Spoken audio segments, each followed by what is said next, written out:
Welcome, Wise Chat. It's Show Me the Meaning, Tuesday, October 22nd, 2024. Austin and Raymond will be with you in just a moment.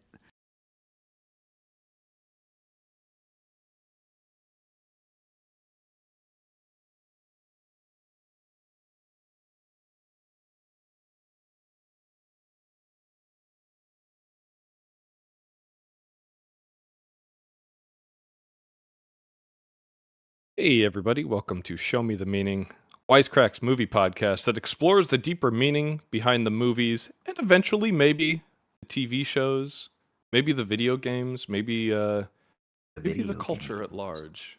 And I did write the maybe video on the main Wisecrack all the channel media we for the love. Last of Us 2. So if any of y'all are interested in my take on The Last of Us 2, because The Last of Us, I played The Last of Us, the first one, when the COVID pandemic started. And so it was like eerily close to home.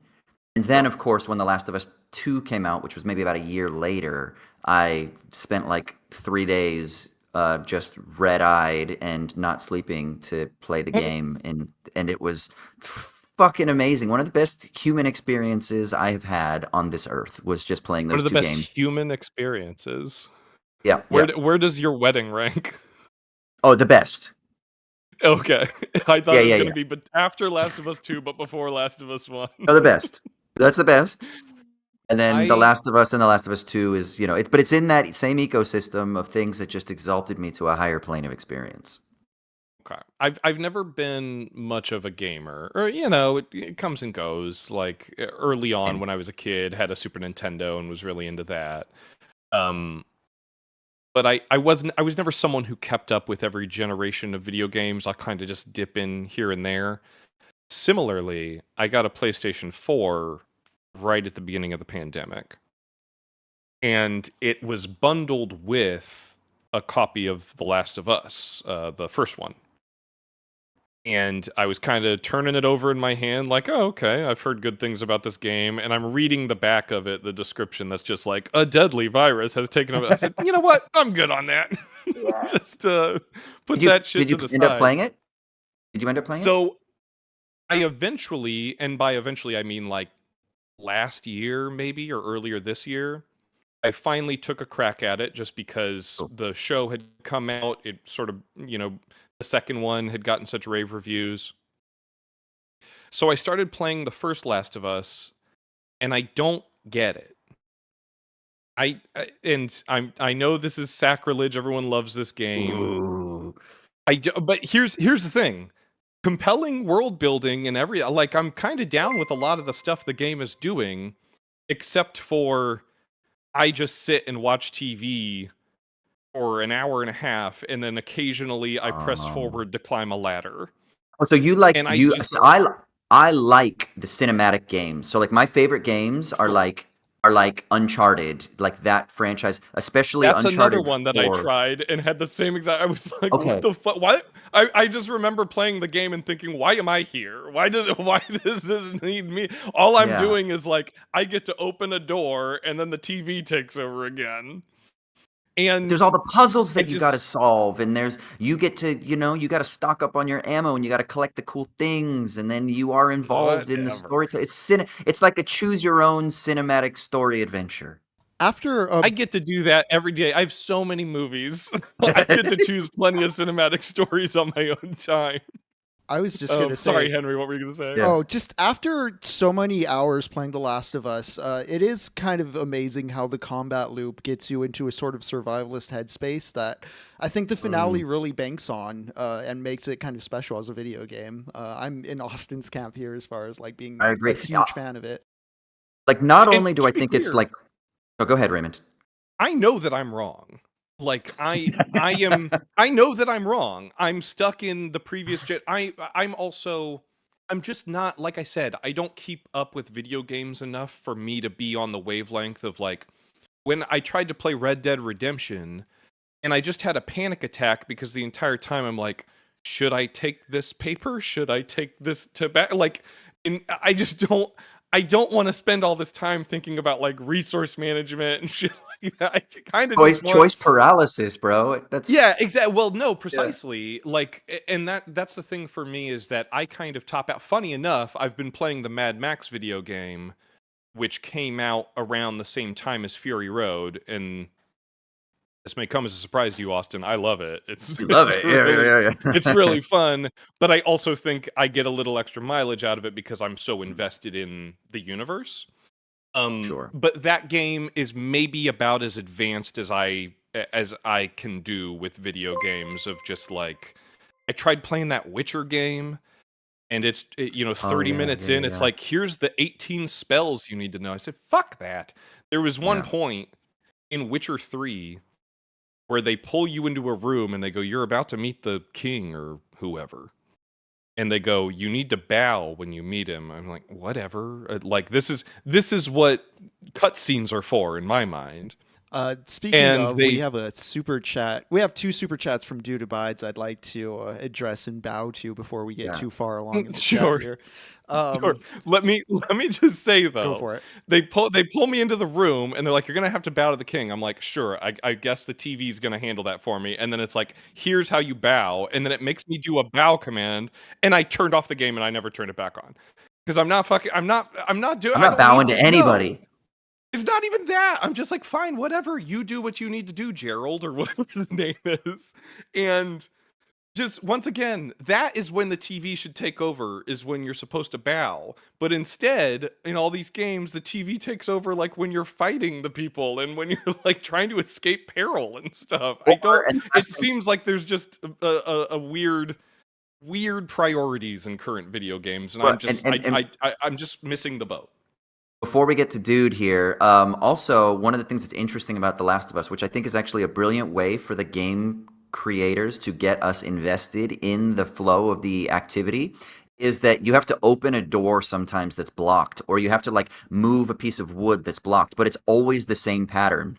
It's the 1, 2, 3. It's you press square again, and then you press it the third time, and then they do it. But it's so kind of like obvious that that's what you're going to do every single time. They're like, oh no, the door's closed, open it, and it's like, just press X or press square again, and then press square again. So there's no like skill or strategy or like gameplay prowess that you need to do it, but it does it so that it keeps you constantly hooked into like your involvement in moving the cinematic story forward. And I think it's actually really clever game design on their part. It kind of does that with the resource management too, where it's kind of calculating what you need for the next room. Like you can't really run out of things because it fluctuates how much it gives you.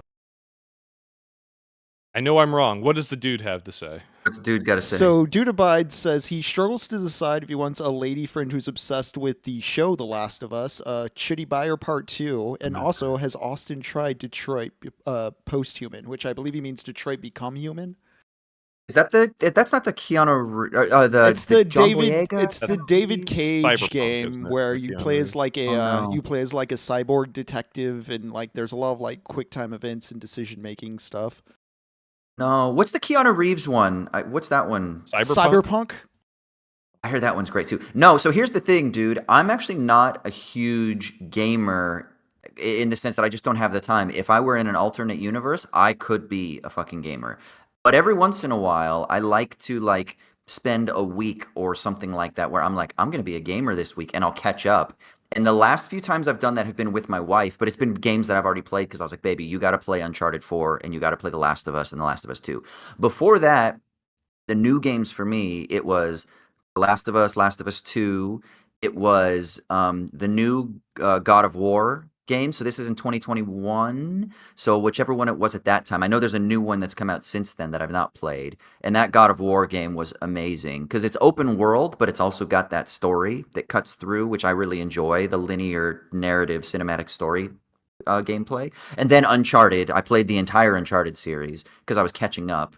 And then I tried to play... Movie. Well, and then exactly. Which I did. We went and watched the movie because my wife and I played the game, and we were like, oh, let's go see if the movie's, and was it fun? The game.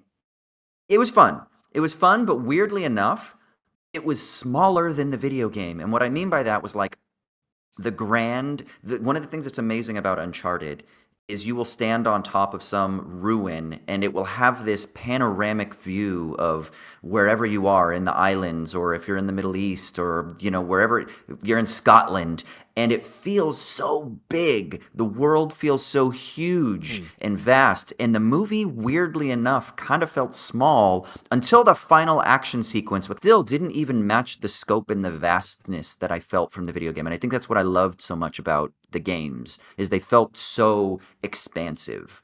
And then I played Death Stranding, which I know is like divides people, but I fucking loved it. And then I played this samurai game that I can't remember the name of. Henry, do you know it? It's like that. Ghost of Tsushima? Was it Ghost of Tsushima? That's the one. And I thought that was really cool. And that's kind of where I'm at with playing catch up into like what's been recent and current. I've been thinking about playing Ghost of Tsushima, but I think it's one of those games that I don't know. You tell me. Is it like Red Dead Redemption where there's just like too much going on? I'm just gonna get. I'm not a confused. big fan of the open world games. As much. Like I played GTA when I was younger, and that was fine and all that, and I started Red Dead Redemption, and I know there's the storyline, but like I don't love the open world style as much. So for Yeah. me, that's my Yeah, Based on I'm what you've kind of been in the same saying, camp. Raymond, I think Ghost of Tsushima might not be your thing. I found it a bit too like distant and curated in the same way like your Witcher complaints were striking. Okay. The thing that I think gets me is that I've like I said, I've really been enjoying the Mad Max game, which to me has much more in common with stuff like the Arkham Asylum games, and there were some Lord of the Rings games that came out called like Shadow of Mordor and Shadow of War, and all of them have a very similar kind of rhythm-based combat system. It's an open world, but it's more just like a map you can get from A to B and fair like it's so it feels expansive, but it's still kind of on rails, in a way that like I don't have to spend a bunch of time trying to think about this or that. Um, and I think what gets me when I try to make the leap to something like Red Dead or The Witcher is less the expansiveness or the outlay of it, and much more just that I have to learn an entirely new like language for the controller. I have to learn so many different commands and combinations, and like I said with The Witcher, they were like, here's all the spells you're going to need to know, and I'm like, I'm not remembering these. Like I'm not actually a wizard or anything. Like I just kind of want to be able to swing the sword, ride the horse. Maybe you give me one or two spells, but I'm like I'm maxing out at that. And so that's the thing that always trips me up is anytime the game has like because I will only play video games like maybe once or twice a week. And if I take a week off and I lose the vocabulary of the controller, I'm totally. screwed. And A that's what happens every single time I try to play a more advanced game like that. a much more focused game featuring a katana as Sekiro: Shadows Die Twice. It's from Software. It's I've heard basically of a this one. rhythm game, like a dancing game, but with sword fighting in the best possible way. Okay. But Maybe that would be um, it's more more up my alley. focused. Which, speaking of, we should start moving towards movie talk.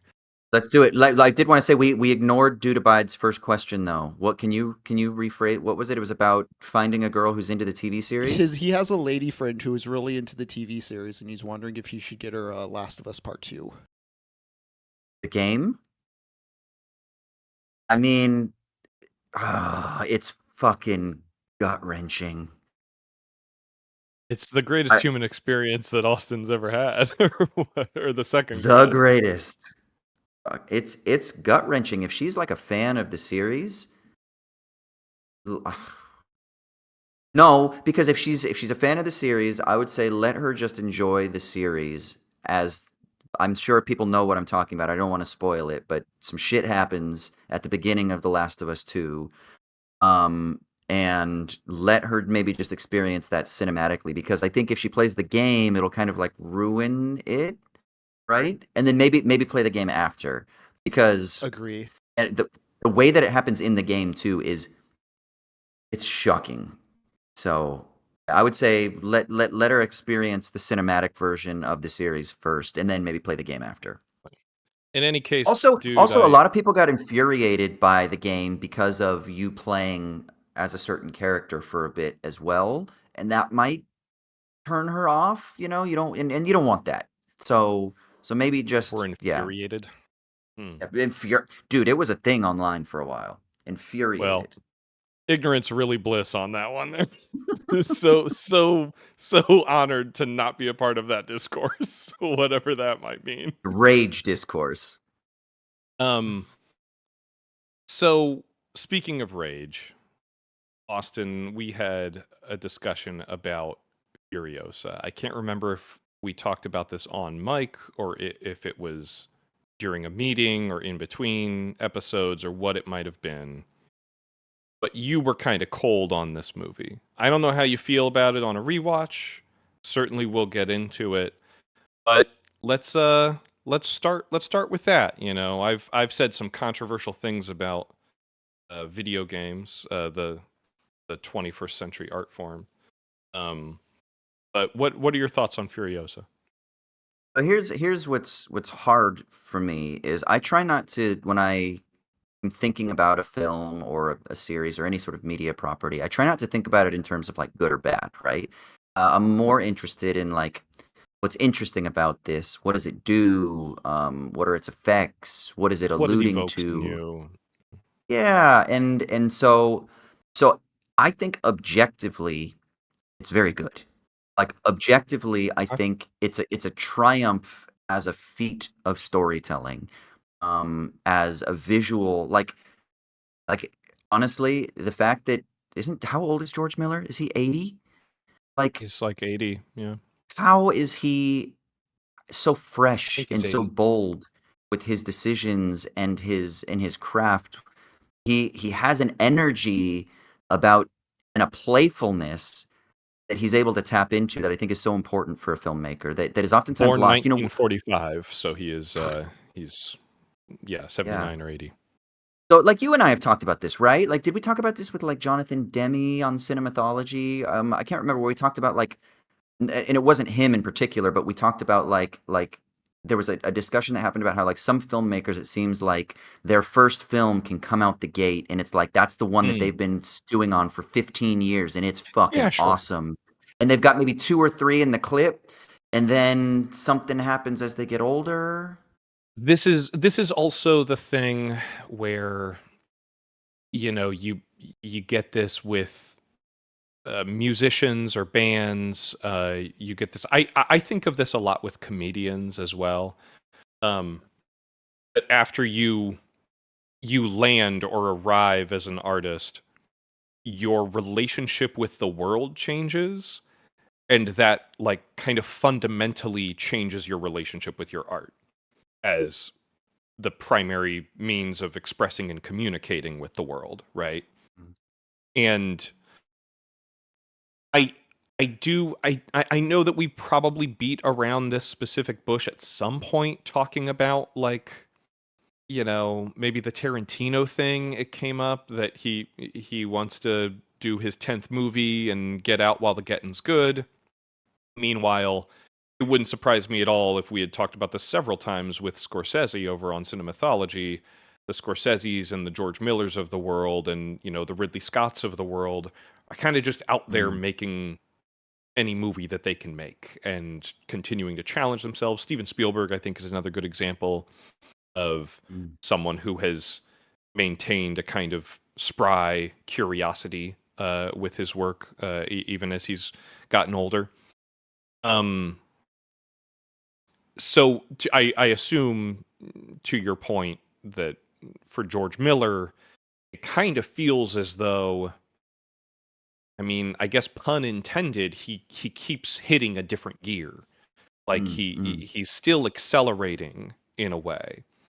And I know Yeah. that there's a common criticism of this film that I think is a very easy criticism, that it's not Fury Road, right?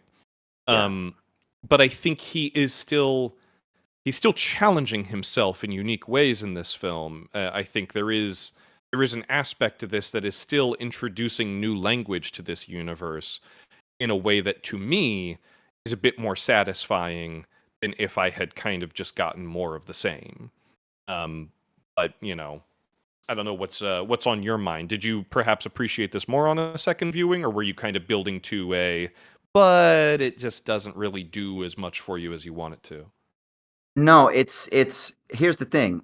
It's less about the film as a piece of filmmaking, which I think is brilliant. I really do. I really do. And Sure. God, I hope that he can still. I know someone is saying like we don't need another one and it's done and stuff like that. And Who is like, someone? Who is someone? wasn't Point there an them out. article? Yeah, yeah. Wasn't there an essay from Screen Rant that was like, we don't I need don't another know. one? Yeah. I have no idea. It's one of those Henry, things. was that one of the ones that we had? I think it was from Screen Rant, and it was like, we don't need another one. I Or was it that Oh, was Furiosa there? was the one that we didn't I need? don't I can't recall remember. that. I remember a few articles from on TV Glow, but Furiosa's kind of drawing a blank right now. I can double check. Okay. But like all that to say, like I want more. Like I know that we might not get it because again he is getting older and I don't know if he and also I you don't can think talk to we get this Raymond about the world. Like does the world need to be explored anymore? Or I know you have a particular take on this, but like from the perspective of innovating and doing something that no one else is doing, I think that like I would love to see it. Even if I walk out of the film and I not like comparing it to Fury Road, I didn't enjoy it as much, but even if I walk out of the film and I say, okay, like I still think that it was kind of mid in the sense that like it's still it wasn't it didn't light something in me, my curiosity, my intrigue, my interest thematically and conceptually as well. Like visually brilliant, but something conceptually just didn't quite land for me. And even if that's the case, I still think that like I want more, you know? sure. Found that Screen Rant article. Yeah, is Fury Road a fitting ending to the series? Okay, it's Fury Road. Okay, so they're the reason I thought that maybe they were talking after Furiosa is because there's a photo of a poster of Furiosa. Obviously, I didn't read the article, so sorry, I Matt, haven't our producer, I Matt. haven't seen. Oh, is this one that Matt sent us? Yeah. I didn't read Um, that one. Um, no disrespect to Matt, but anytime he sends us articles, there's a 50% chance that it gets buried in our because we have so many people in that thread, and our articles get buried so quickly. And there's like a 50% chance that I'm gonna remember to dig back in and try to find them before we record. yeah, Um, exactly. so I can't I haven't read that article. I can't speak to that article. Um, I do think that in this age of, IP driven kind of franchise filmmaking, I think Mad Max is finished for George Miller's life. I think this is the last Mad Max we will see from George Miller. I would never rule out the possibility that, you know, Warner Brothers will dust this off 10 years from now with a different filmmaker 20 years from now. Hopefully, George Miller makes it to 100, right? And has a good, long, happy life. Um, but I would be shocked if he got the go ahead for another one of these. But I would also be very shocked if there is not some attempt, if we're not all wandering the wasteland 20 years from now, Mm. for Warner Brothers to kind of try and dust this thing So off again because, you think it's trends in the more, industry kind of always come around like that.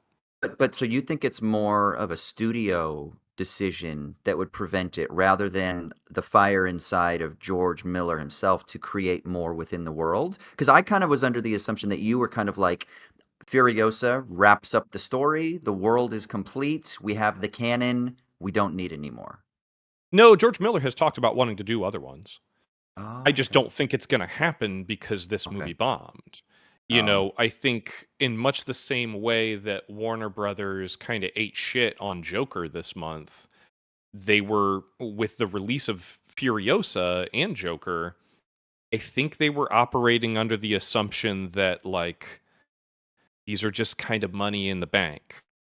Um, I haven't seen Joker 2, but to my understanding, it's very different from the first one. That I don't want to go down a tangent about a movie I haven't Musical. seen, but from what I understand, Todd Phillips was kind of given like carte blanche to do whatever he wanted to do, and he was given a blank check, um, and that he more or less just kind of like in some people's descriptions of that movie made a middle finger to the studio, um, Mm. or at least that's kind of the scuttlebutt or the buzz that I've heard about it.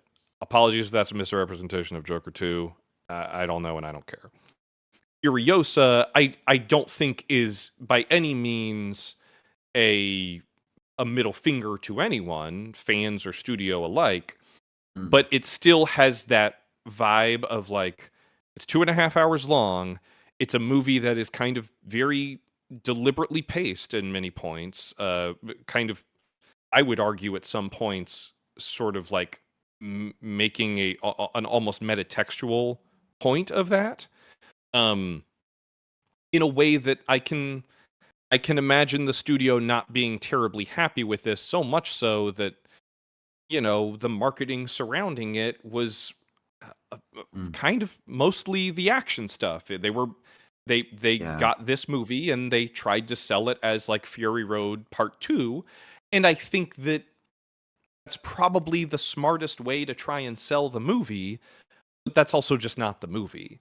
Mm. All that to say, this is a film that probably felt like a very safe bet, no matter what the cost was. Um, Although they certainly didn't give him as much leash as they did on Fury Road. Um, but at the same time, it does feel like a movie that, I never want to argue against creative freedom. I'm glad that George Miller got to make, I think, 100% the movie that he wanted to make. But you could imagine maybe a tighter, more crowd pleasing version of this. I'm not saying that would be better or that I would enjoy it more, but I can imagine the studio stepping in and being a little bit more hands on with it if Fury Road hadn't done so well. Um, but all that to say, George Miller has made no secret of the fact that he wants to tell other stories in this space. Initially, when he announced that this movie was going to get made, he had announced it with like two other movies. One was called Furiosa, one was The Wastelands, and then he said he also wanted to do a Max focused sequel. Um, and I don't know this for sure. I think some aspects of The Wastelands were kind of wrapped up into this, and this became a little bit bigger in scope. And Furiosa's story kind of covered not only a longer span of time, but also a greater geographical span, so that he could kind of peek around the corners of the universe a little bit more in this one. Um, but suffice to say, whatever The Wastelands was or could have been as its own movie is not happening, and I'm Mm. pretty sure that any discussion of, another Mad Max focused one has also kind of been put on ice.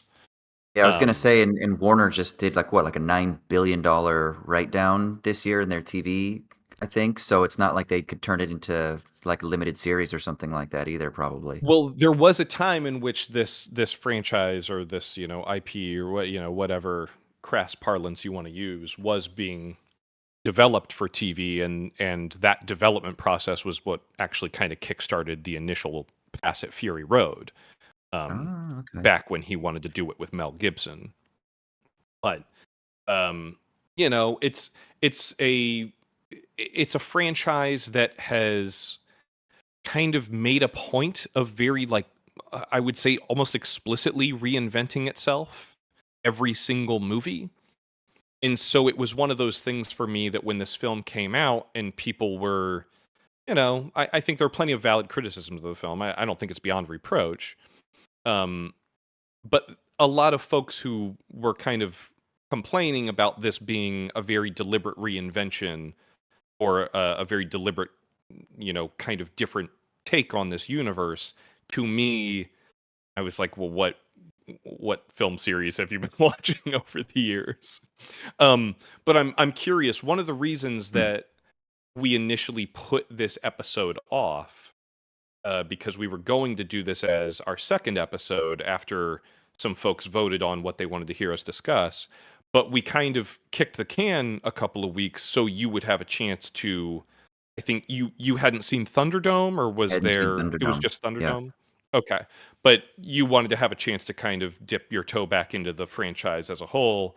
So I'm curious, did that unveil anything for you? Do you have a greater appreciation for the saga as a whole, or was it something where you're like, it's just kind of homework, Raymond? No, no, no. I think it did. Maybe that's why it's interesting because I can remember my feeling of coming out of Furiosa in the theater, and I felt a little bit like, yeah, fucking cool, but and there was something that I just couldn't quite get my finger across. And I think as time has gone by and getting more familiar with the world, I think that what I do have more of an appreciation now for the concepts and the themes of this world from an intellectual perspective, because that's also something that's really important for me that scratches this itch. It's like I've got I'm of two minds. I've got like the artistic, creative side that loves story, that's interested in visuals, yada, yada, yada. But then I've still got this academic side that is always there as well, that needs something, that needs nourishing. And so the films for me that are always the most resonant are the ones that do something that brings those two together in ways that I feel like create a Doing the really V8 lovely symbol with your dynamic. hands right now. Can you see me? Immortan. um, and I think the more that you can hook into the mythology world of this IP, the more that you will come to appreciate every single individual product, but also the world as a whole. And maybe that's part of the reason why Furiosa wasn't as standalone successful as something like Fury Road, because Fury Road stands alone as a fucking awesome driving action movie that is like you start in point A and it's about getting to point B and the movie just fucking drives forward.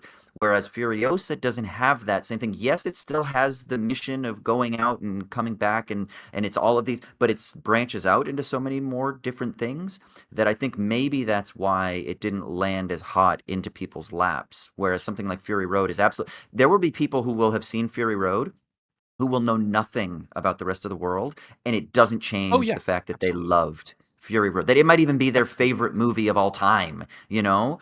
Like whereas Furiosa, I think it totally helps to have an appreciation, a love, or an interest in the larger saga. And I think on that note, it's worth mentioning that Furiosa was initially conceived as less of a prequel and more of a companion piece. That he wanted to do these two movies back to back and release them within like a year of each other. And Charlize Theron And would have been Furiosa at the time, right? she would have been like the Yeah. oldest Furiosa in that one. There are a lot of reasons that didn't happen. The main one was just budget, that like they spent so much money on Fury Road, and that like that started as a high budget and it just got higher and higher over the course of production. That Warner Brothers, I think, was breathing a sigh of relief that they didn't greenlight the two movie thing from the jump. But I bring that up. I think it is worth noting that he had conceived this as almost like a two-parter, almost like a Kill Bill type of thing. That I, I think if it had come out like that within a year of each other, I think that probably would have been a lot kinder to this film, Mm. because if this came out 1 year after Fury Road, I think people still would have been catching their breath from that one and would have been ready for a more kind of like contemplative fleshing out of the universe, as opposed to if you make people wait 10 years for what is ultimately kind of almost just, this was something I said on the podcast, almost just like an appendix Mm. to the universe, but specifically, very specifically, kind of an appendix to Fury Road. It fills in a lot of the things, or makes explicit a lot of the things that are only subtext in Fury Road. It does, I can't deny it, does maybe feel a little bit anticlimactic from that Mm. perspective. But because, and once again, in much the same way that me not liking good video games is my fault, me being a complete pervert for this franchise is also my fault. And I don't think that the audience should be held to this expectation. I remember having a conversation with someone back in 2008 when Death Proof and Planet Terror were coming out on DVD, and there were people kind of like grousing about like, oh, I wish it was on one thing as Grindhouse. They eventually did that release as well to kind of take an extra bite at the apple, but initially they just released the director's cuts of each individual movie on their own DVD, once again to, try and make extra money, but also give folks at home whatever. This isn't about Grindhouse. But I remember having a conversation with someone where he was like, no, people complaining about that are stupid. They need to do some research and recognize the whole idea of Grindhouse is that it's a double feature. It's not supposed to just be one long 3-hour movie.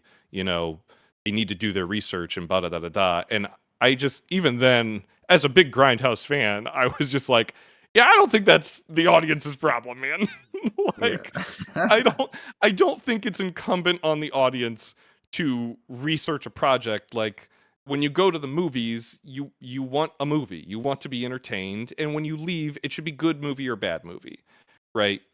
Or, whatever. Like, however more nuanced your take on it might be, you should be able to read a film as a work of its own. So I totally understand that I might be wrong about this. That people might just say like, well, I don't really care that much about the like inner workings of the universe. I just want to I really love the action. I love the adrenaline. And there are other aspects of Fury Road that are wonderful as well.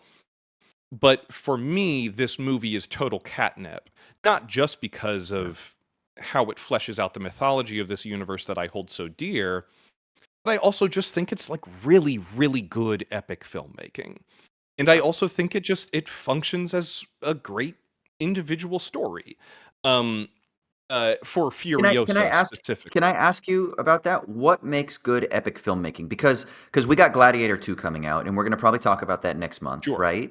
And Gladiator's an epic, and Braveheart's an epic, and Lord of the Rings are epics, and The Northman is an epic, and what makes good epic movie Mm. making? And why is this You know, successful? And not to shit on other franchises, but maybe why are other ones like unsuccessful when they try to take the big swing? sure. I think all of this comes with a heaping side of, for me, this For movie sure. is successful. Um, but for me, this movie is successful because it is engaging with, on the epic front of things, it's engaging with relatable archetypal characters in a universe that feels fully realized. It's unique while still being recognizable, and the themes, the central values are relatable and universal. Um, I think where the film stumbles is the stuff in which it really feels like it has to be kind of this symbiotic companion piece with Fury Road, where there are aspects of the film that, if it's read as a prequel, almost feel kind of fan servicey. Um, there's stuff in it that, there are plenty of complaints about prequelitis of like, well, why did we really have to find out how this happened or where this person came from or this, that, or the other? Yeah. And once again, I think those criticisms are valid about this movie 10 years after it was supposed to be made or intended to be made. But if it had come out hand in hand with Fury Road, I think people would have been a lot more forgiving about that, because they would have engaged it as like, well, Fury Road is just this balls to the wall action thriller. And then for the people who are really invested in that and want more of that to be kind of fleshed out and built upon, they can settle into a longer, more Yeah. epic and scale story. So to bring it back to your question, I think it succeeds on that level, that like it is a grand journey. It's simple, but it's very specific and refined, and I think the majority of epic films that work on that level, in order to justify the scale of their ambitions, both creatively and, let's be honest, budgetarily, they have to give you something that is kind of universal, that maybe Mm. feels overly simplistic, or quaint, perhaps by today's standards. This is a common criticism of the Avatar films, that those movies feel like, oh, they're just So formulaic and they're childish. kind of Yeah. a reheated sort of blah, blah, blah. But also, like, do you really want to slow those movies down so you can listen to a bunch of, like, interplanetary exposition that is trying to justify this, that, or the other? Or would you just rather, like, marvel in the grandeur of James Cameron's Exactly. ambition and Yeah. follow a story that is very easy to hang that ambition on? Also, Now, like, I'm what not is saying wrong? you What is wrong with simplicity sometimes? Like, I understand. Like, when I first walked out of the first Avatar, I marveled at the visuals, but I was like, but the story's a little hokey. But it's still sure, like, what's wrong with being a little hokey sometimes? Like, we also live in such a cynical fucking world that it's like, yeah, bingo. I and it's think like, this is let's enjoy sincerity and enjoy a little bit of hokiness and the universal possibilities of hope and humanity and environmentalism, and like, these things can be beautiful. I don't know. That's yeah, Childish no, Gambino. Childish Gambino said sometimes the stupid shit is the real shit, you know, and that's fucking some go, philosophy right there. Henry. What were you gonna say? I was gonna say that's funny too because I'm a fan of the Avatar movies. They paint humanity in a pretty bad light for how positive and Yeah, optimistic they are. Like, and I think that's true. in a good way. Like, I mean, claims of it being he leaves his human body by the end of it. I'll leave it at that. Mm. Yeah, And but that's also that's it's where the one of those. hokey environmentalism can come in. Like, Right. the critique of it. I don't think that, but like, that's where it can come from. That's like, oh, we just got to get back to nature kind of romanticism. Well, look, you know what? Sometimes we need to be a little fucking romantic Right. because the fucking earth is being plundered by humans, and it's okay to have that shit thrown into our face sometimes. Like, it's okay. I would agree, and I think there is almost something. I don't think this is intentional. I think he cast, an A-list Aussie as Dementis with Chris Hemsworth, who I think does a wonderful job in this film. Right. But there is kind of a sort of unintentional meta critique of the Marvel films by putting him in this movie.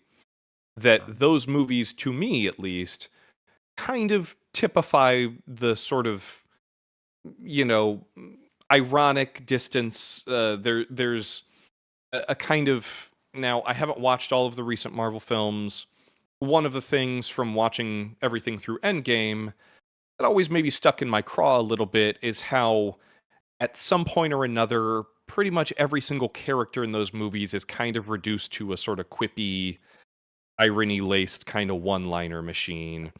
And with rare exception, and I think there are well-earned moments in Endgame, but with rare exception, a lot of the really emotional moments in those films are immediately kind of undercut by like a joke or some sort of way of distancing themselves from the sincerity of the moment. And I Mm-mm-mm. do think that a movie like this, and certainly a movie like Fury Road, which is no less sincere and heartfelt for its nonstop action, really does it fully wraps its arms around that notion of, like, the very first line of this movie is, as the world falls around us, how must we brave its cruelties?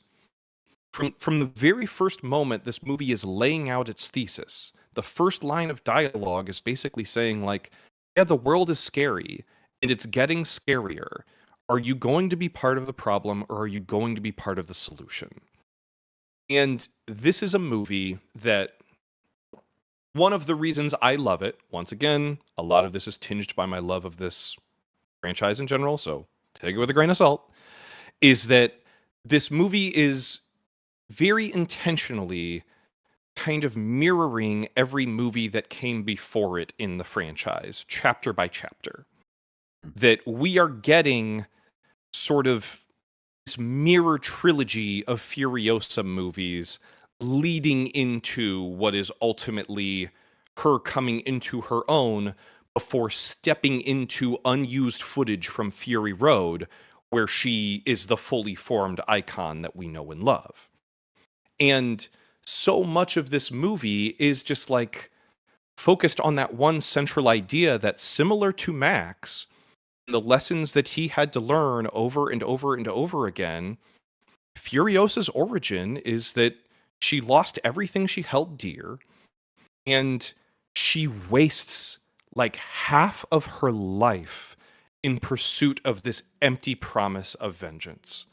That she is, if not part of the problem, she is certainly not contributing to the solution. She is very single-mindedly narrowing in on this one kind of hollow catharsis and pursuing it to the ends of the earth, quite literally, by the final act of this film.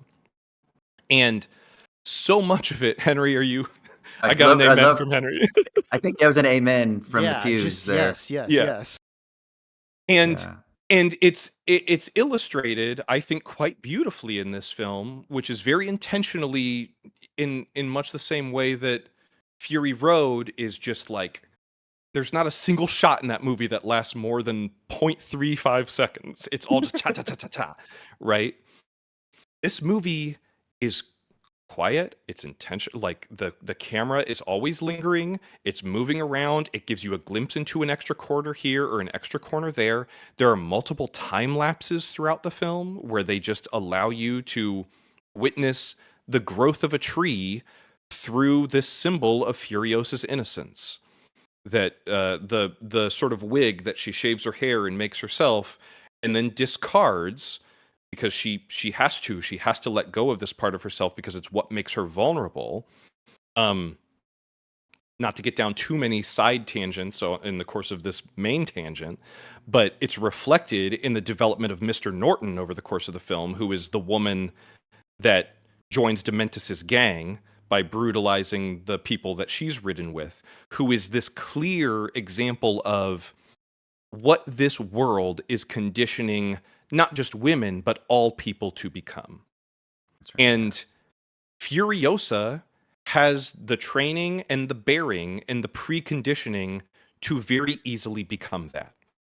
In much the same way that Praetorian Jack and Dementis both represent different visions of what Max could have become post his trauma.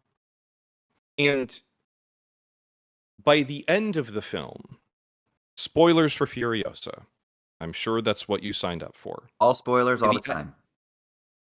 By the end of the film, life is not growing in spite of her anymore, the way that it does through that wig that was discarded, right? She's not aware of this tree that's springing out from this outcropping. But in one version of her story, one version of the Furiosa mythology, that according to the history man is in fact the version that she tells herself, is that she replenished life in the Citadel using Dementis, the source of her trauma, the source of her pain, as the nutrients for something life-giving and something beautiful. Because in many ways, that is the greatest revenge. The greatest revenge is to live in spite of the people who try to kill you, in spite of the people who try to harm you, and to not only live in spite of them, but to try and bend their energy, malignant though it may be, toward an optimistic or hopeful vision of the future. I feel like I've been talking too much. No, Austin, no. feel free to jump in.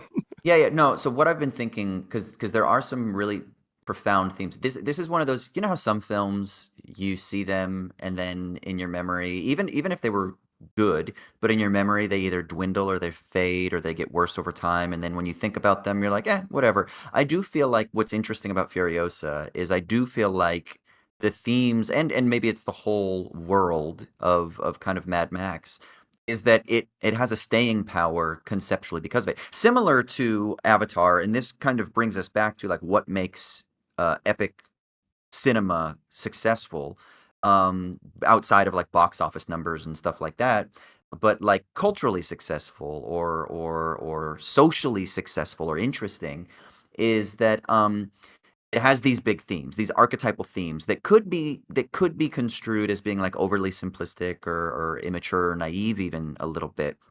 But something like a Furiosa, even something like an Avatar, the staying power for me is, yes, obviously in the grand visual attempts and efforts and execution, but maybe even more importantly, this is where that marriage of the intellectual and the artistic comes for me, is that the concepts and the themes have a lot of legs for us to be able to kind of think about and dissect and kind of like intermix within the world.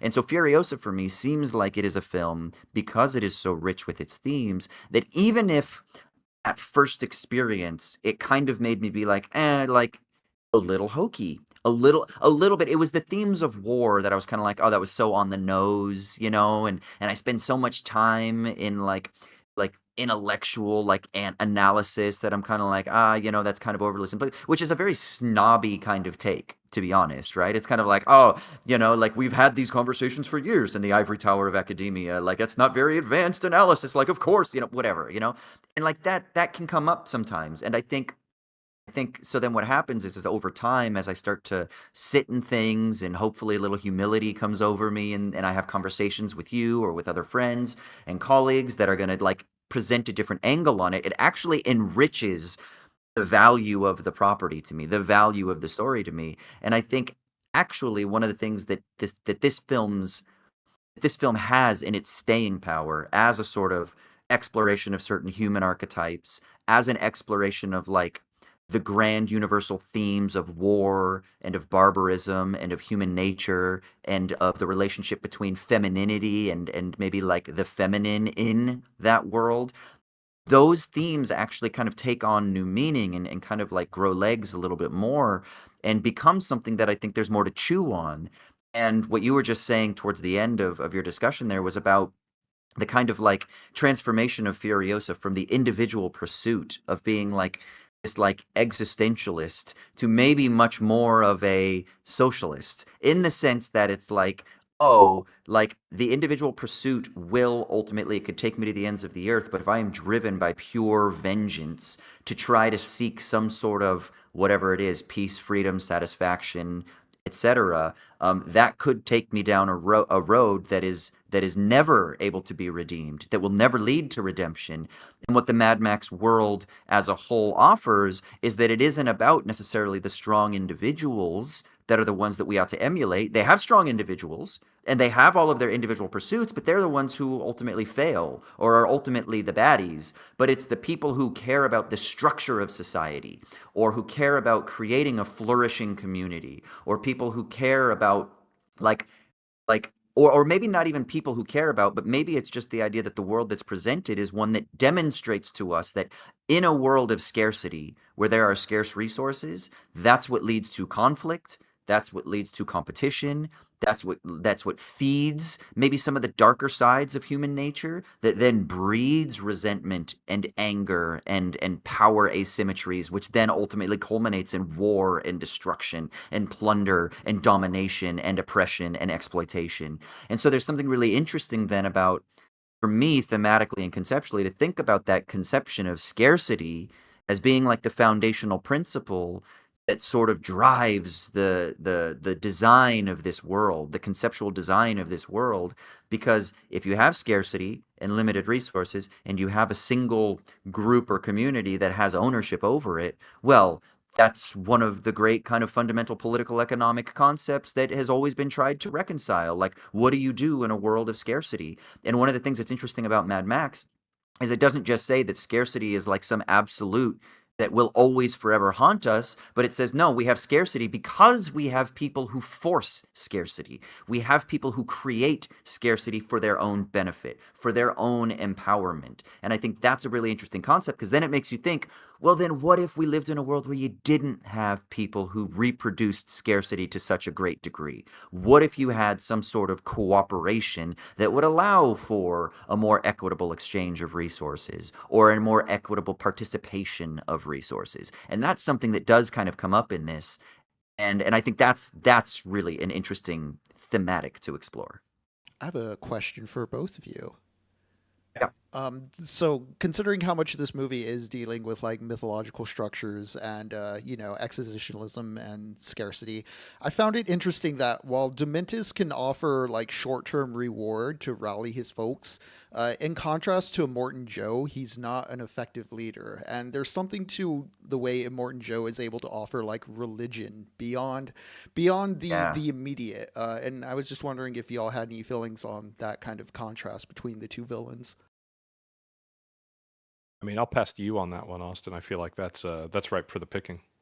I mean, instinctually, I think there's an interesting socio-political and political economic dynamic, which I love the idea that you talk about religion here, because I'm just going to use these as like analogs, but let's think of it as like Christendom or the Catholic Church, right? That's the religious system that has rituals, that has altar boys, that has an interesting conception about like reproduction and the relationship of like children and furthering the community, and that also has control over the resources, and that it is the one that determines how the resources are bestowed upon the people, and the people have to come to it to like send up its offerings and its fealty in order to continue to be in a right relationship with the kind of bureaucratic hierarchy. Whereas with Dementis and his crew, they're kind of like the warlords. They're kind of like the Protestants, you know? They're like the ones who are like, no, we don't need to go through the hierarchy. We can have an immediate relationship with salvation. We can have an immediate relationship, but it's not any better in the sense that like ethically it's somehow some sort of pure democratic or equitable society. It comes with the veneer and the promise of that, but it still ultimately has a similar type of oppressive and exploitative nature to it. And so I think there's something interesting maybe in thinking about that. I don't know how far. I mean, any analogs, they always kind of like fall apart at a certain point, Sure. But there's something interesting about like this an analogy there between those two. And then I think from a political perspective, what you get is like the state versus like regional warlords or Well, like there's a what's faux populism to what Dementis populism. is Yeah, promising. exactly. Yeah, Yeah, yeah. that he thinks he can kind of like he thinks he can ride up and dethrone Immortan Joe essentially with like what we know to be false promises. And that's when they kind of make a display of the War Boys' fanaticism and their, the fact that they are true believers. Um, it's Mm. it's one of those moments in the film that is so well calculated that I think really benefits from being familiar with Fury Road, of course. That like when he rides up to the Citadel and we're seeing it from ground level, we know that he's about to pick a fight with the wrong bull. Like Yeah. we've seen these guys in action, and it's a moment that is, I think, extremely well calculated in this film, that he allows Smeg to choose one of the war boys, and he chooses one of the 972 at random, and he doesn't hesitate. He sprays himself down, and he jumps down with the thunder sticks. Um, and I think there is something to that, Henry, that like Mm.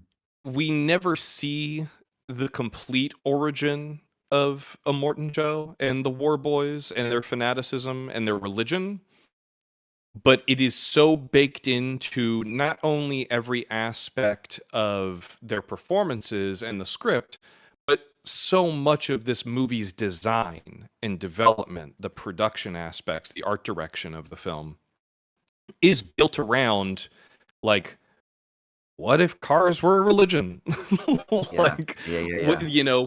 and the fact that we're clearly a few generations into their half-life, you do get the sense like you don't really need all of that made explicit, that the war boys are all like, I remember George Miller saying something that their life expectancy is like 20s, that's when the cancer catches up to them, and that there are enough lines for you to be able to read between, that these people who are dying at an unnaturally young age because the world has been poisoned find meaning in what little life they have. They find meaning in the adrenaline to die victorious on the Fury Road. That you get enough glimpses at what animates them and what really turns them on. It's really not hard to imagine how the right kind of charismatic leader could, kind of what I was saying before about turning that malignancy toward your own ends for good or for ill. Like, it does make a certain sense that someone with the raw animal charisma and just the stunning good looks of the Immortan would be able to kind of indoctrinate these kids and give them, I think, what is kind of the foundation of indoctrination, which is a sense of belonging and a sense of purpose. That they were not put on this earth merely to die young. They were put on this earth to sacrifice young. And I think it feels wrong to describe it as such, but there is a beauty to the way that they interact specifically with each other, that like they are so happy for their fellow war boys when they get to sacrifice themselves. Like, especially in Fury Road, I think it helps the fact that like all of the war boys are played by professional stunt people who are just by nature like the most gung-ho fucking rad artists in the world. But if you read Blood, Sweat, and Chrome about the making of Fury Road, there is a chapter that legitimately moved me to tears, even though it kind of like, in so many ways, could be as much an indication of bad stuff as good stuff. But there's a chapter in there about the training that the war boys went through together, not as stunt people because they were already accomplished stunt professionals, but as actors, because very few of them had ever acted in anything. So they did all of these improv workshops. The V8 hand signal that Austin keeps doing is something that they made up during their acting workshops. Like, they got together with this improv coach that George Miller knew, and they worked as a team, just like developing all of their backstories, developing words and language for things, developing war boy names for each other. Like, they were a true tribe, so much so that at one point George Miller, like when they were 2 weeks into their improv exercises and he had like interacted with them and they were in character and very clearly giving themselves over to the experience of playing war boys as much as they could within sort of the realm of emotional and physical safety, he, without telling any of them what to do or what to expect, he went and got all the wives from Fury Road that Furiosa is spiriting away in the war rig, and he brought them into the room where all of them were doing their training and their improv workshops, and instinctively, all of the war boys averted their eyes out of respect for the Immortan and his quote-unquote property. And that was when George Miller was like, okay, we're ready to shoot. Like, they just had this, they were so clicking, there was this energy about them that they carried offset as well, when they were like, they would go out to bars and party in the small town where they were shooting, and they said like anytime someone would try to rip off a member of the cast or crew, like any of the local folks who ran in the small town who ran the bar, they said they had very light fingers and would try to like steal money and steal stuff from the crew. And the war boys would go and like wouldn't have to say anything. They would just go and surround people who had stolen from the cast or crew, and they would immediately relinquish whatever they had taken. And I think there is a care and attention to detail. It's funny you bring up The Lord of the Rings, because I kind of think of those movies, whether you like them or not, there's no denying that the scale of that film series as just a production is kind of undeniable. and Yeah. what they were able to accomplish both technically and artistically. Um, in the same way that perhaps you feel the lack of that texture in the Hobbit films, I think it's easy to look at Furiosa and maybe you feel a little bit that same lack. That, once again, I love Furiosa, but there are elements of it where you can tell the movie was shot faster, it was shot for less money, it was shot with the complications surrounding COVID. Um, and a little bit more studio oversight, a little bit more of it is on green screen, et cetera, et cetera. Mm. And I personally don't think the movie is too terribly compromised by those aspects, but I do understand why when you look at Fury Road and you see what I think is kind of as close to a perfect object as the modern film industry is willing to produce, why this movie can perhaps feel a little bit lacking. I don't think that's an unfair criticism, but I also just think this movie is Mm. playing and, in my opinion, succeeding at a totally different game.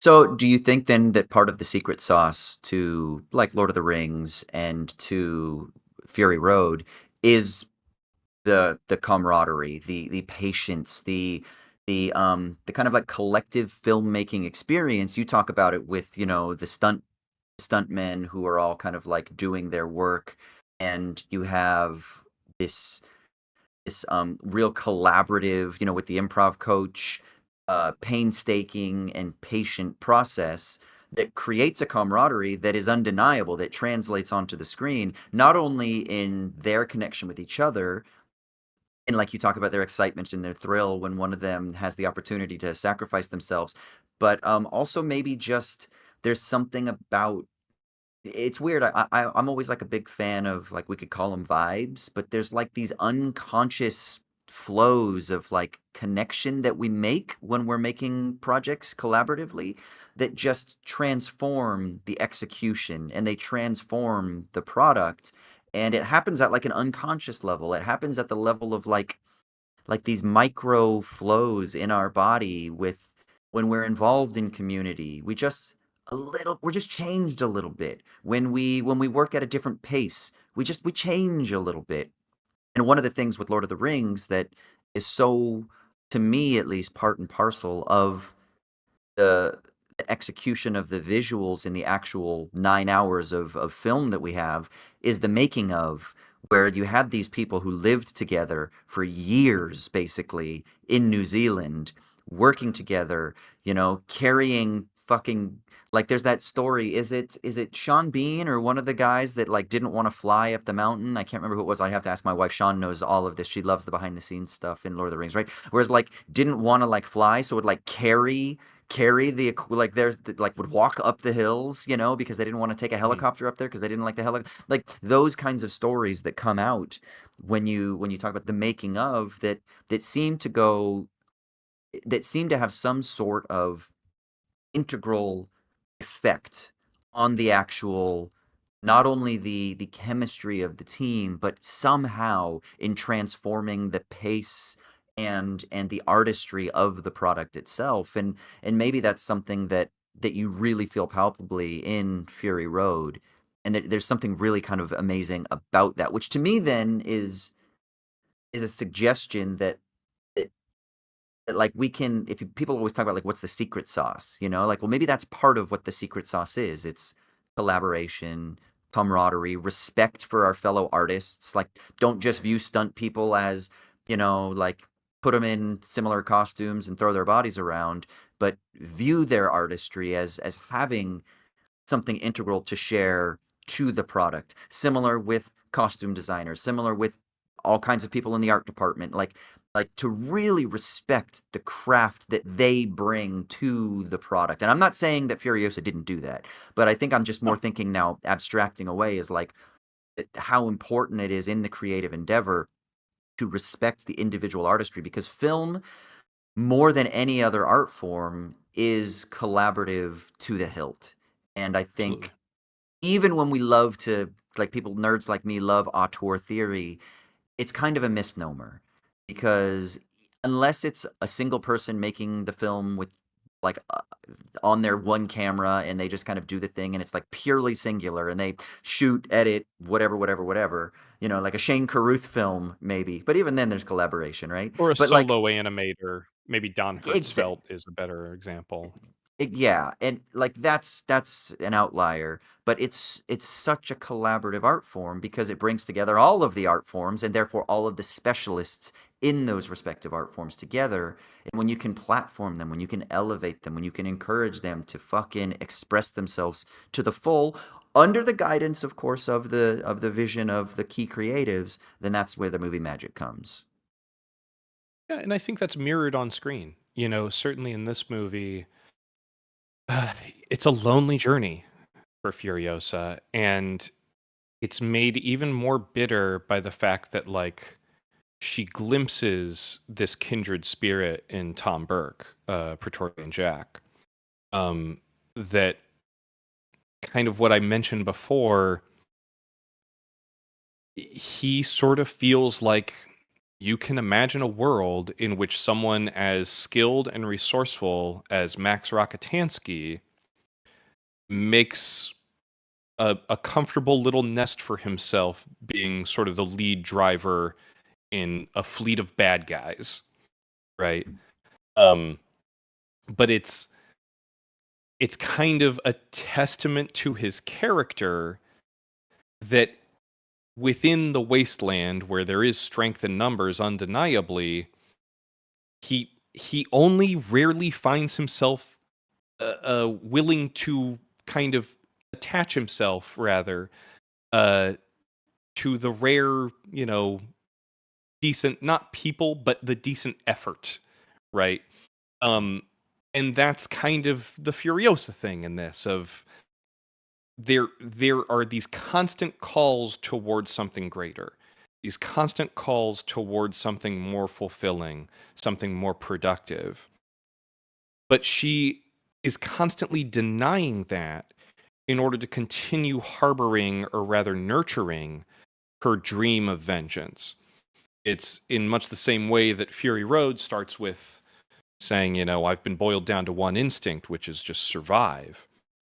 So much of this movie is kind of like, well, you could maybe say survive is also animating Furiosa, but it's also just she has this white hot vengeance that she's trying to expel. Mm. And she's making these very strategic partnerships with the worst people imaginable, something that no matter how self-interested Max may be at times, we've never seen him deliberately side with someone like Immortan Joe, or kind of wait and be patient with a Dementus. You know what I mean? And it's that sort of corrupting and malign influence of her vengeance where, like, I think it's very, very important that we have seen Fury Road before we see this movie, because otherwise you could find yourself rooting for Immortan Joe and the Citadel guys in their Yeah. whole thing with Dementus. Whereas when you watch this movie in the context of Fury Road, you're really just, this is often the problem with prequels, is that we know Furiosa survives to turn into Charlize Theron, right? But this movie succeeds, in my opinion, not because it ever really makes me believe that Furiosa is in any physical and mortal danger. It's just that from the very first chapter, she is obviously in spiritual danger. This entire movie Mm. is just her reckoning with her better angels and her much stronger demons. So much so that she's literally described as the darkest of angels. It couldn't be more explicit. She's the fifth rider of the apocalypse. Like Fury Road, there's a mantra of who broke the world, right? Over and over, they keep repeating that mantra, sort of throwing it back in Nux's face as a rejoinder to his praise of Immortan Joe, that the Immortan represents the kind of man that broke this planet. And Furiosa, we see all of those instincts within her in this movie, whereas by Fury Road, she is now part of the solution.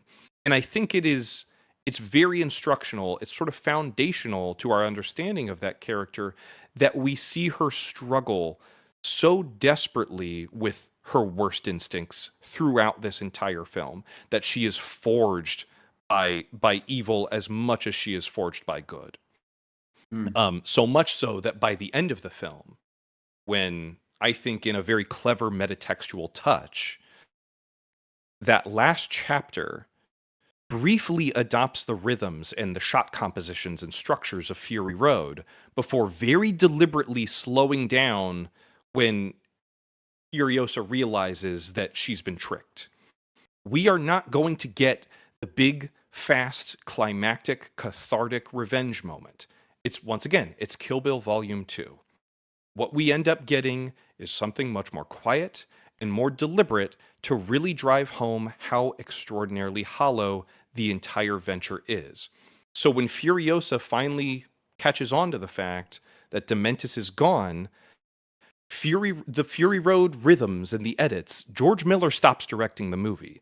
Furiosa starts directing the movie. And I think this is very deliberate on a metatextual level, that Dementis wakes up and his eyes are drawn to the damage Furiosa has wrought in his sleep. His water is gone, his bike is sabotaged. She is now wearing Dementis' cloak, couldn't be more explicit unless they stated it outright. She has been remade in his image in the pursuit of this vengeance. And then the coup de grace is when he is on the ground and the camera has her leg in the foreground with the hilt of her knife sticking out of her boot. And Furiosa is directing the movie, just like George Miller. She is directing his eye to the knife. She knows that he will reach for it. She wants him to reach for it as much as the audience wants him to reach for it. And when he does, he finds out she was one step ahead of him, just like George Miller was. And there's this whole beautiful moment at the end of the film, which is why, as much as I would love George Miller to pump out another one of these movies every year for the rest of his, hopefully, blessedly long life. But I'm satisfied. I'm satisfied because George Miller is using the final moments of this film to say that, like, no, we were always just watching. We were always just watching. These things could only move in one direction. A lot of heat has come this movie's way from having what people perceive as a cheeky little cameo of Max watching from the distance as Furiosa collapses on the salt flat and the buzzard starts circling her. But to me, that's the entire point. These movies could have been about anyone. And the question that you're left with is, what do you do? Will you be a part of the solution or a part of the problem? Will you drive down and help this person? Or are you going to wait until the movie forces you to be part of the drama? And that, to me, is the beauty of where this whole film ends. Is just, in much the same way that he recenters the last two films in this saga around Furiosa rather than Max, he could have made The Wastelands about someone entirely different. He could have made any of these movies about someone entirely different. In certain interpretations of these movies, they are about people who are entirely different. But what matters is what animates those people as heroes. What matters is that at the end of the day, try as they might to resist it, their fundamental decency wins out. And we can dither about whether or not that is a realistic expectation of any one individual, but I choose to believe not only in myself, but the people I surround myself with, that they would want to be part of the solution. You may fail, but the glory is in attempting. Anyway, that's my spiel. I love this movie, and I love all the Mad Max movies. Well, I don't know how I could say anything to piggyback off of that, other than the only thing I would say as my final thing that was interesting that I was thinking about a lot when you were talking about this is that it's interesting that the heroes and even the people who, the actual heroes, Max and Furiosa, are like unwitting heroes. They are unwilling heroes, even. And they only become heroes as they learn. And as you said, it's some sort of internal compass, some sort of maybe deep-seated decency that is what emerges that makes them heroic. Whereas the people who believe they're the heroes of the story, like the Dementises, they're actually not the heroes. They're the ones who think they're the heroes, but they're not. Total inversion of the Marvel films, which you kind of said that you think that casting Hemsworth is a deliberate choice as a commentary on the Marvel films. The Marvel I don't know characters that the are commentary not. is deliberate, but it is a little nifty to consider that lens. There's an intertextual allusion there for sure, you know. But it's something that's interesting about them. The reasons that like a Peter Parker is such an interesting one is that he is like an ordinary guy who gains these superpowers, but then what happens after a long time of having those superpowers is you're no longer an unwilling hero. You're no longer you kind of now have a different orientation to your role as the hero. That doesn't mean that you don't struggle with that role and how to use it and how to wield it. That's the whole Spider-Man thing, right? But like for especially the Avenger films towards the end, it became less about their struggle with like, what do you do with the responsibility of having this power in this world? And more about like, how do you wield it? Like in what way can we use this to just continue to dominate, sort of thing, which is I think a much less interesting kind of personal journey than what you get with something like both Max and Furiosa. Yeah, you bring up Lord of the Rings as well, and that's another one that I could talk about for days. That was kind of a foundational text for me as a kid. Um, the common criticism of those films, of course, is, well, they're just movies about walking. Blah, blah, blah, blah, blah. Those movies are not about walking. Those movies are about finding the courage to take the next step. And I think that that is so much of what these movies are kind of doing as well. Are you going to be Max and Furiosa, content to witness suffering, or are you going to be Max and Fury Road, willing to do something about it, even if it comes at great cost, right? There's a beautiful moment, maybe one of my favorite moments in the entire Lord of the Rings trilogy, where the Council of Elrond has broken up, and the Fellowship, like Frodo has resolved to take the ring to Mordor, right? And the Fellowship is like basically walking down Rivendell's driveway, and they get to the sort of fork in the road, and Frodo looks at Gandalf and he just goes, "Which way is Mordor?" And Gandalf says like left or whatever.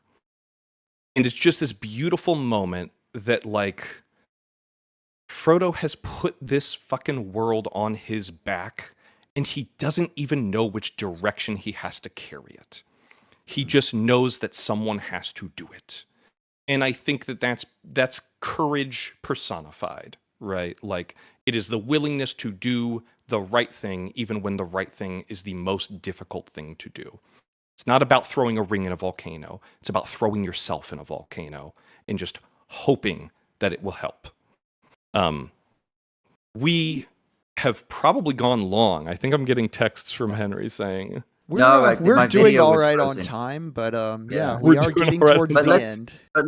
but yeah, But let's let's wrap it go up to the and yeah. chat. Do we have anything in the chat that we want to close out with, Henry? Is anyone weighing in on Furiosa? What people telling me that I'm wrong and We that have this some movie sucks? claps. We have some smiles. There was something from Eric Granada a bit earlier on Fury Road, feeling a bit more experimental than Furiosa. I find that an interesting comparison because I feel one of the things that Furiosa struck weird with me was the structure. But by the end of it, when they got to like the 40 days, 40 nights skipping war segment, that really struck a biblical tone to me. Um, Mm. Yeah, and all the you were kind of yada saying, yada yada. yeah, all you were saying at the end though, Raymond, about the Furiosa standing over Dementis. I feel like I don't know if the movie could do a more conventional opening and get the same payoff because so much of the cinematography and the composition in the first half painted her as like small or relegated her to the background of compositions, and like over the course of the film the way she became more present until you get to that shot of her silhouetted on top of the dune, the kind of power that paid off on I think was worth having kind of a weird structural opening. I don't know if it could be done different or better. I kind of enjoyed it for what it was. Well, and I also just I alluded to this before. and this is not something I haven't heard George Miller talk about this. This may be reading way too much into it. But I also love that the fifth movie has 5 chapters. Yeah. That the protagonist's origins, much like Max, are extolled in the first chapter: loss of family and the relative stability of the Green Place. In Lessons from the Wasteland, chapter 2, there are multiple sieges which kind of echo the plot of the Road Warrior. In the Stowaway, that's very obviously the Fury Road chapter. It's the one where he's kind of giving the people what they want. And then Homeward, which I think this is appropriate because in my mind, the ideal way to watch this series is Mad Max, Road Warrior, Furiosa, Fury Road, Beyond Thunderdome. In Homeward, they're getting into all the politicking and the internecine drama of Bartertown in Beyond Thunderdome. Like there's all this kind of who's saying what, who controls what, who has this leverage in that, and that is so much of what that movie is kind of trafficking in. And then, of course, by chapter 5, this is the arrival of Furiosa. Like this is, when Yeah. she becomes the icon. And What's the I, order? What's the order to watch them, you think, Raymond? for me, and you can. That's the beautiful thing about these movies. You can watch them in any order. You can watch them all. Blah, blah, blah, blah. Yeah. But I always recommend that people go Mad Max, then Road Warrior, then Fury Road, or excuse me, then Furiosa, then Fury Road, and then Beyond Thunderdome, because that is the one. If you read these movies literally, which I don't recommend that you do, Beyond Thunderdome is undeniably the one in which Max is the oldest. Like he's not going on the Fury Road after Thunderdome. These are very clearly like middle chapters in the broader saga. However, I think that I've said this multiple times. I think basically every one of these movies is in some way a remake or a reimagining of one or more of the other movies. So I really don't think you can miss. You can watch any of these movies individually. You can watch them in any order. You can watch them in chronological order. You can do whatever you want, Well, and you're still going to be given a really great full meal. my suggestion is this: is I have a dream to, run my own theater space that would have a live theater space as well as a cinema and like a cafe for like live events and shit like that, and do some like after school tutoring and all kinds of other great things. Right? That's my dream, is to ultimately have a space like that. So Raymond, when it's and Henry, when it's Wisecracks, official thing, and we're running the Picture House, and Raymond is in control of programming at the Picture House, we can do an all night version of Mad the Mad Mad Max-a-thon. Max Max-a-thon. Marathon in that order. And I think what do we think? Do we think we can get Can we get our corporate bosses to throw in some investment into Yeah, I'm this sure they theater would space? definitely I shell would out love to to if we license could all get these them. movies. Well, it'll be a fully sustainable business. It's not just Mad Max stuff, but it'll be a fully sustainable business model. So, And the extraordinarily obnoxious tendency for me to go up before each movie. The reason that we'll be playing Furiosa next, despite the fact that We just like people booing and throwing shit at me. Yeah, we can get the Show Me the Meaning canon screening regularly. Which, speaking I love of, it. with the community post from last week, Substance still ahead of Longlegs. Okay. Yes, the substance. I think we can call it. The substance is Yeah. the first official member of the Show Me the Meaning's Halls of Valhalla. um, that the substance rode in over Longlegs, and you know what? I think that's an appropriate choice. I think I agree. I like both of those films. We had good conversation about both of them, but I think the substance is really capturing a lot of imaginations right now, and it may not be doing the kind Mhm. of box office that Longlegs did, but it's also, for a movie that is so in your face, has been far less polarizing than Longlegs. I've heard from a lot of people that they did not care for Longlegs, but I haven't heard from many folks that like the substance did do something Well, to and people, also whether they liked it or not. maybe the substance will ultimately have longer legs. Ultimately, it's Potentially. potentially. Um, do we want to stick around and do a little bit more Max chat for the stream, or should we Well, wrap it up? Let's well, start rapping. yeah. Let's wrap it up. But we got to tell people what's up with next week, right, Raymond? Yes. Okay. Next week It's spooky month. Uh, It's Halloween. we're doing our Halloween episode, folks. So, pop some popcorn, batten down the hatches. We will be back next Tuesday at 5 p.m. Pacific for our Halloween showdown. Now, this is not a Substance v. Longlegs situation. It's not a movie versus a movie. We will be discussing 8 of the greatest on-screen slashers and having you, the listeners, vote on who reigns supreme as the greatest slasher in cinema history. So we made a bracket. We're going to go through. We're going to talk about these knuckleheads. We're going to be talking body count. Who's got the best movies? Who's got the most movies? Who's got the best look? Who's got the most swagger? Folks like Michael Myers, Freddy Krueger, Jason Voorhees, all the classics. Maybe a more recent entry, a Rookie of the Year seed with Art the Clown. But we're going to be pitting these folks against each other in an Elite 8 and having the live listeners on the YouTube stream vote for each bracket as the episode goes on. Can I make a suggestion that we do the whole thing? We have the Elite 8, we crown the champion, but that we also then have a third place competition as well? Oh, a losers bracket? Yeah, a losers bracket. We may have to. I think we're gonna run long on this episode, so we may have to move the losers bracket to a little after party, for the stream, since we. I just feel like there are some favorites, some big heavy hitter favorites. Oh, there are some favorites. Oh yeah. And it's like in any sort of tournament style, the favorites, they're always, the Brazils in soccer and the Dukes and the North Carolinas and the Kentuckys in basketball, the favorites. But like what we got to do is we got to leave a little room and some serious love for, the 16 seeds, the St. Mary's of North Idaho or whatever the fuck it is.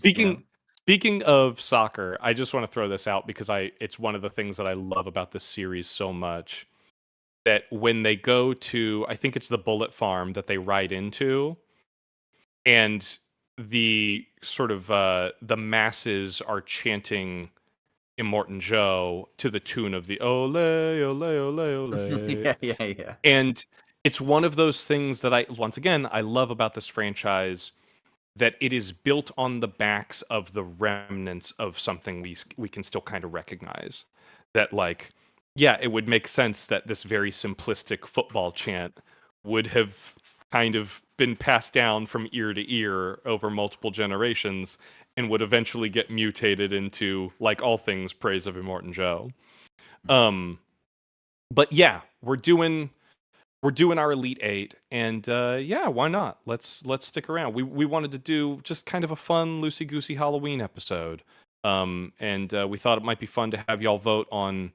Hey, maybe there'll be some upsets. I don't know. It all depends on who tunes in live. So be sure to be here next Tuesday, 5 p.m. Pacific time, because we're counting on your votes to crown the Slasher King. That's 11 a.m. on Wednesday morning, Australia time. and of course, from there on out, all of our episodes are available as podcasts on Thursdays at 11. But sadly, you will not be able to vote on the bracket by then. You'll just have to sit on the sidelines. As always, I'd like to thank our producers, Henry Arambidi, whom you heard on the mic, Matt Keebler, and Michael Burns. And until next week, brush up on your slashers. And as always, keep dreaming of a better you. Also, don't forget Go ahead, Henry. I was just going to give everyone a reminder. Don't forget to subscribe to the channel. In addition to streams, we will be publishing essays. I recently wrapped up the first for the channel, so we'll have more content coming. Yeah. Absolutely. That is youtube.com/@wisecrack_2. So we will see you folks there. Have a great week, everyone. Later.